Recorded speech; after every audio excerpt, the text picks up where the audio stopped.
ধাবা স্টাইলে পনির লাবাবদার বানিয়েছিলাম আর খেতে যে কি দুর্দান্ত হয়েছিল। আমার কথা বিশ্বাস না হলে একবার বানিয়ে ফেলো, সাথে ভিডিওটা পুরোটা দেখো।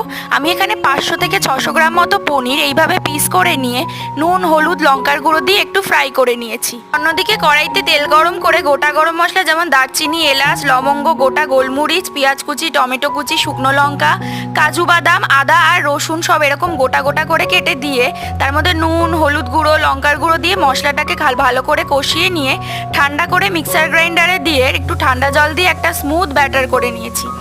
এরপর সাদা জিরে তেজপাতা ফোড়ন দিয়ে কুচি করা পেঁয়াজ, ক্যাপসিকাম, তার মধ্যে সমস্ত গুঁড়ো মশলা নুন, হলুদ গুঁড়ো, লঙ্কার গুঁড়ো, জিরে ধনে গুঁড়ো, কাশ্মীরি লঙ্কার গুঁড়ো দিয়ে ব্যাটারটা দিয়ে সামান্য জল, একটু চিনি আর দিয়েছি খোয়া ক্ষীর, এটা কিন্তু দেবে তাহলে দারুণ লাগে।